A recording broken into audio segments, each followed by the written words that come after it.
Well, let me tell you something. I don't know the Puerto Rican that I know, or Puerto Rico where I'm in my home state of Delaware. They're good, decent, honorable people. The only garbage I see floating out there is his supporters. Yeah, well, no one here at this table knows what Joe Biden meant. Welcome to this week's Wacky Moments of Leftist Extremism. Now, with a week to go before the election, the leftist media were holding out hope that they can get their hands on a good Trump-inverse story. And they would stretch anything they could to try to connect Trump to Hitler. So what stood out to you about this type of language this close to Election Day? So, this took place in Madison Square Garden, and it was one of many occasions that the Trump campaign has chosen to allow comparisons to be made to the Nazis. So that was Madison Square Garden, which was the site of a rally by American Nazis in 1939. Wait, so Madison Square Garden, the place where the Democratic National Convention and thousands of musical acts have appeared over the years, has always been some kind of notorious Nazi hangout? This is all straight from fascism. Really, the media could not get enough of this very thin connection. It's also important to tell you today that this exact location does have echoes in history, in our country's history, its ugliest chapters. Later in the program today, we're going to be joined by legendary documentary filmmaker Ken Burns, and you might remember his three-part series on the U.S. and the Holocaust. It included footage from the now infamous pro-Nazi rally in 1939 at Madison Square Garden. Or you might remember his documentary on the Civil War, when Democrats divided the nation and went to war so they could own black people. Oh wait, of course that didn't come up at all. They had other things to talk about on MSNBC. When we all come back more from yesterday's, what are we calling it?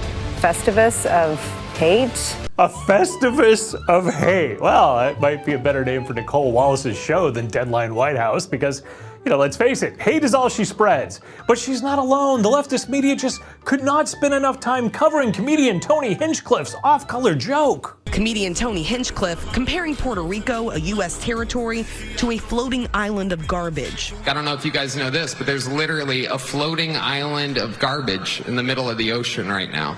Yeah, I think it's called Puerto Rico. Okay, all right. A comedian's joke, the crowd boos, and the campaign criticizes. When asked by reporters, the Trump campaign stating, "This joke does not reflect the views of President Trump or the campaign." That is just not good enough. They are going to spend days upon days talking about it. The media was not going to let this moment go. Because this is the moment and we won't have it again. Nobody gets a pass trashing America. Oh, I think they're willing to give somebody a pass. Or Puerto Rico where I'm in my home state of Delaware. They're good, decent, honorable people. The only garbage I see floating out there is his supporters. Joe Biden clearly calls Trump supporters, half of America, garbage. Well, that's forgivable. I mean, the sitting president calling half of the country's population garbage is nowhere near as bad as a roast comics joke about an island territory. Only mean people would not give Biden, what's that word the media used? Oh yeah, grace. Speaking to reporters from a garbage truck, proof that he and his supporters are giving no grace to a gaffe by President Biden. No grace is being given? No grace to a gaffe by President Biden. I don't know. CNN seemed to be giving plenty of grace. Yeah, well, no one here at this table knows what Joe Biden meant, unless someone here has talked to Joe Biden when he made those comments. I mean, how could you possibly know that Biden might mean what he actually says?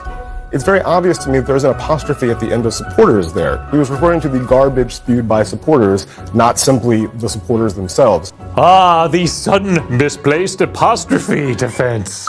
Supporters with an S. In the White House transcript, there's an apostrophe between the R and the S. Yeah, but the official White House transcript changed, moving that apostrophe after the controversy, so the media could argue that Biden's defense was plausible. Sure. Well, surprise, the media totally believes it. Now, what the White House says in their official transcript, which we have for you there on your screen, is that Biden was referring to just one Trump supporter. See, it's in the transcript. They just forgot to mention that the White House edited and altered it from its original release. Now it only appears that Biden insulted Americans. Trump campaign saw that comment from President Biden appearing to compare their supporters to garbage. President Biden's comment this week where he appeared to refer to Trump supporters as garbage before quickly clarifying. Biden clarified those remarks. Why don't you just focus on Hincliffe's joke, darn it? Still ahead, the White House is arguing over an apostrophe.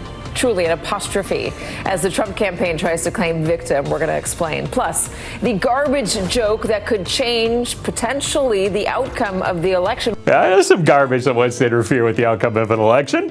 CNN was particularly stressed out that Donald Trump was not letting Biden's garbage comment go. How do you like my garbage truck? This truck is in honor of Kamala and Joe Biden. Trump even went on stage at his rally in that bright orange vest. And they said it would be unbelievable if you could wear it on stage. I said, and they got me. I said, I want to wear it on stage. Biden, of course, has said that he was only referring to a single Trump supporter who called Puerto Rico garbage in a joke. Want to know it's a joke? That face claims to be an unbiased journalist. Oh, the left is full of hot garbage and they know it.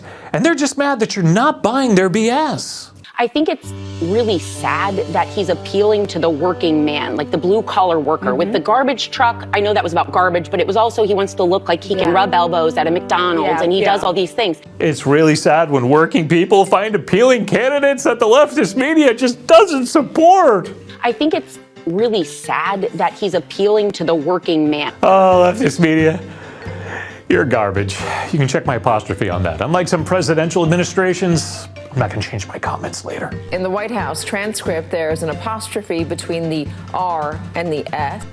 I'm Eric Shiner asking you not to alter your pursuit of the truth. Head over to the MRC homepage, click on the donate button, visit MRC-TV for the latest in information, entertainment, and videos, and be sure to like, share, and subscribe to these videos in the places that let you see us. We're going to be taking a break, but we'll be back real soon with another look at leftist media madness.